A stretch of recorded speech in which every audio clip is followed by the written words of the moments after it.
¿Saben? Entonces uno va conociendo más, no importa el tiempo que uno tenga. Puede tener de momento 5, 10, 15, 20 años, 30, 40, pero uno se da cuenta lo poco que sabe y lo mucho que le falta por saber. ¿Sabe? En el nuevo pacto, el apóstol Pablo habla en una oportunidad y dice que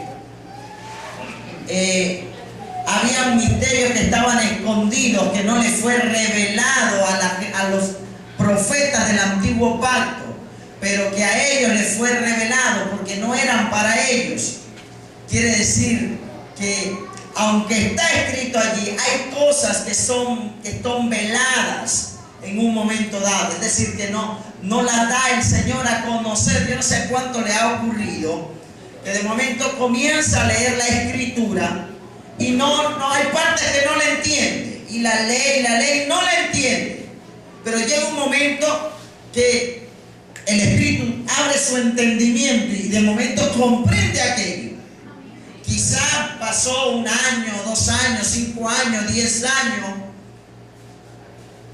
Tengo 18 años sirviéndole al Señor. El martes escuchamos una predicación de T.D. Jakes, no sé cuántos lo conocen, el que escribió un libro Mujer eres libre, un negrito él. Nunca había escuchado una enseñanza acerca del perdón como la escuché allí.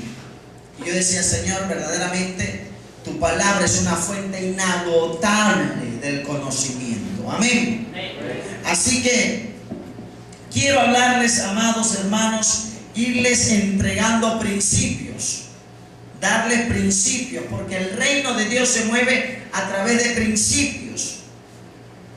Deuteronomio capítulo 28 dice: acontecerá que si oyeres atentamente a la voz de Jehová tu Dios, para poner por obra todos los estatutos y preceptos y mandamientos que yo te prescribo hoy. Esos términos, preceptos, estatutos y mandamientos tienen que ver con principios, leyes del reino que funcionan como las leyes de las matemáticas. Cuando las matemáticas, usted dice 2 más 2 son 4, o las tablas de la multiplicación, o de suma y resta, son principios que se mueven. Así ocurre el reino de Dios. El reino de Dios se mueve por principios. Les pongo un ejemplo.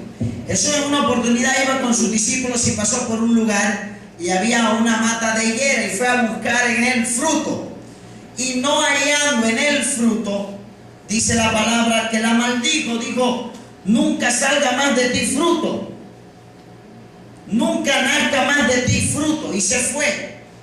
Y al otro día, al siguiente día, porque fue a una aldea, volvieron por el mismo lugar y Pedro se da cuenta y le dice: maestro, el árbol, la mata que tú maldijiste. Y Jesús le mira y le enseña un principio del reino que funciona no solamente para Jesús, sino para todos aquellos que estamos en su reino. Jesús le dijo: cosas mayores verás, porque si tuvieres fe como un grano de mostaza y le dices a esta montaña: quítate de aquí y échate en el mar, y no dudas en tu corazón lo que digas te será hecho. Entonces vemos allí ese principio de declarar, confesar conforme a lo que creemos. Y escuche algo: tu fe nunca va a ir más arriba de tu confesión, porque con el corazón se cree para justicia, pero con la boca se confiesa. El corazón cree y la boca confiesa. La boca confiesa lo que cree el corazón. Por eso Jesús dijo: de la abundancia del corazón habla la boca. Entonces en esta noche yo voy a entregarte algunos principios importantes que el Espíritu Santo puso en mi corazón, mostró en el Espíritu para este lugar. ¿Cómo es que se llama este lugar? Palmita. ¿Palmita de qué? Palmita, gloria a Jesús. Y quiero mostrarte algo a través de la vida de Elías, porque en la palabra, en el versículo que escogimos, Elías confronta al pueblo de Israel. Usted sabe, todo lo que hemos escudriñado en las Escrituras, sabemos que el pueblo de Israel es el pueblo escogido por el Eterno. Desde Abraham, o de Abraham, porque ahí se llamaba Abraham. Posteriormente, en el capítulo 15, es que se llama Abraham. En el capítulo 12 de Génesis, él se llama Abraham. Luego le cambia el nombre en el 15 a Abraham, padre de multitudes. Abraham, padre enaltecido. Lo llama y hace un pacto con él. A través de Abraham, Isaac, Jacob, le cambia el nombre Israel. Y ahí nace la nación de Israel. A partir de ese momento el Señor confía sobre ellos y le entrega una palabra, le entrega la palabra, la promesa, le da las leyes a través de Moisés. Y a partir de ese momento Israel comienza a caminar siendo el eterno su Dios, Jehová Dios de los ejércitos, guiándole, dirigiéndole. Sabe que las naciones de alrededor, en los pueblos, les tenían temor a Israel, pero no porque Israel era una nación que tenía un ejército o tenía arsenal bélico o de guerra que le superaba a ellos. No, ellos le temían a Israel porque temían era al Dios de Israel, porque temían que el Dios de Israel había abierto el mar rojo, el Dios de Israel había derramado 10 plagas sobre Egipto, el Dios de Israel había colocaba columna de fuego de noche y columna de nube de día, hacía llover maná del cielo, les daba codornices, hacía que de las rocas brotaran aguas, y ellos le temían era el Dios de Israel. Pero como decía la hermana ahora, el enemigo pues siempre quiere estorbar la obra de Dios. Tremendo, ¿verdad? Él siempre quiere estorbar la obra de Dios. Siempre quiere. De querer a poder hay un estrecho muy largo. Él siempre quiere. El punto está hasta dónde él puede llegar. Porque ciertamente, el pecado reinó desde Adán hasta Moisés, y los que no pecaron a la manera de Adán. ¿Por qué dice que los que no pecaron a la manera de Adán? Se está refiriendo a que Adán tenía conocimiento. El día que comas del fruto de este árbol tú morirás. Pero desde Adán hasta Moisés, antes que se le entregara la ley, no había ley. Nadie sabía que era pecado o no era pecado. Pablo dice a los romanos que los acusaba, los defendía su razonamiento según lo que su conciencia le dictaba. Por eso es que muchos ven y dicen, por lo menos cuando le mintió, hay muchos ejemplos, cuando le mintió la mamá de Jacob, que se hizo pasar Jacob por Esaú. Dice, ahí estaba pecando. No estaba pecando porque él no sabía lo que era pecado. O sea, era un pecado, pero sin conocimiento. ¿Por qué razón? Porque él no sabía lo que era bueno o lo que era malo, sino lo que le acusaba o lo defendía su razonamiento. Cuando la ley es dada, el pecado se revive porque dice, no matará, no adulterará, no mentirá, no codiciará bienes ajenos. Pero antes de la ley, nadie sabía que matar era malo, ¿entiendes? Ok, lo cierto es que Israel comienza a caminar con el Eterno, pero llega un momento, amados hermanos, que el Señor sacó a Israel de la cautividad de Egipto para que Él, el Eterno, fuera su guía, fuera su Dios. Y el Señor comenzó a levantar profetas.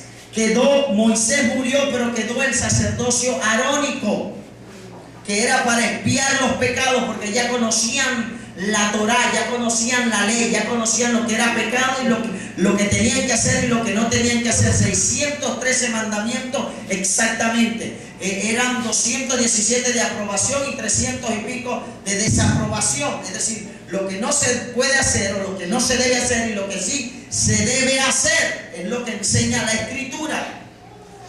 Lo cierto es que llega un momento en donde los hijos de Samuel comienzan a hacer lo malo delante de la presencia del Señor, y el pueblo comienza a ver eso, y entonces comienza a desechar a Samuel. Y entonces ellos le dijeron, queremos tener un rey igual que todas las naciones de la tierra.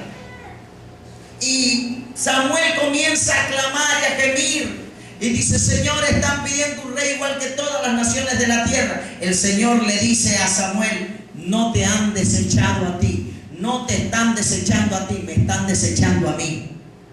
¿Ve? A partir de ese momento, ustedes saben, comienza el primer rey de Israel, ungido por Samuel. ¿Cómo se llama el primer rey de Israel? Saúl. ¿Y qué pasó con Saúl? Fue desechado. Después vino David. ¿Qué pasó con David? Fue escogido, fue el amado. David quiere decir el escogido, el amado. Pero David cometió uno de los pecados que, aunque David se reconoce como el corazón, conforme al corazón de Dios, uno de los errores que cometió David, que escondió aquel pecado de adulterio, trajo consecuencias posteriores. No se le permitió hacer el templo o la casa al Señor, sino que fue a Salomón. Pero una vez que David muere, le da esta visión a Salomón. Salomón construye, escúcheme bien, Salomón construye lo que es el templo al Señor. Pero Salomón al final de sus días comete un error también. Comienza a adorar dioses ajenos, que es uno de los pecados que el Señor lo ve con mayor fuerza, la idolatría. Lo cierto es que a partir de Salomón, luego que Salomón muere, el reino se divide. El reino de Israel se divide totalmente. Se van 10 tribus al norte y 2 tribus al sur, que son conocidos como la casa de Israel y la casa de Judá.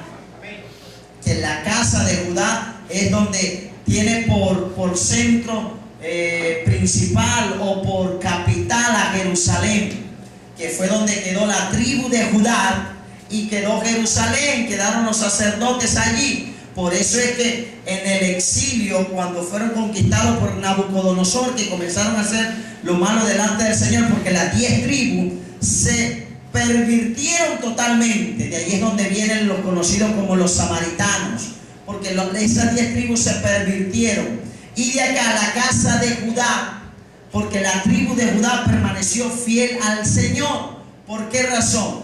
¿Sabe por qué? Porque de la tribu de Judá era que iba a venir el Mesías. El león de la tribu ¿de quién? De Judá. De allí, por esas razones que ellos son conocidos como judíos.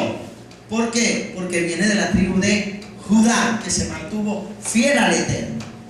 Estando en esta situación, les quise llegar hasta acá para que pudieran entender exactamente cuál es el medio, el panorama en el cual se está desenvolviendo Elías.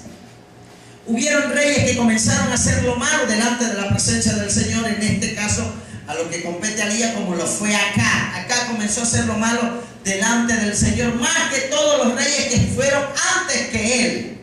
Porque acá comenzó, aparte que se casó con una mujer sidonia, como lo fue Jezabel, comenzó a crear altares a Baal, porque comenzó a adorar a Baal. Y de eso es que quiero hablarles, amados hermanos. Donde está la presencia del Señor, donde una vez reinó el Señor, la gloria del Señor, comenzaron a abrirse, escuche bien, puertas y ventanas dimensionales espirituales a través de altares diabólicos y altares satánicos. Porque los altares en las Sagradas Escrituras simbolizan lo que es la conexión entre lo sobrenatural y lo natural, entre lo espiritual y lo físico. Por eso es que todos los profetas, usted ve cuando iban a presentar altar a Jehová, por lo menos cuando Noé salió del arca, dice que hizo un altar y presentó sacrificio al Señor. ¿Qué está queriendo decir eso? Que hay una conexión entre lo espiritual y lo sobrenatural, que él adora a ese Dios y le está dando para que gobierne sobre su vida. Pero cuando acá comenzó a colocar altares en toda la nación de Israel, ¿qué está diciendo? Venga Baal, vengan los demonios.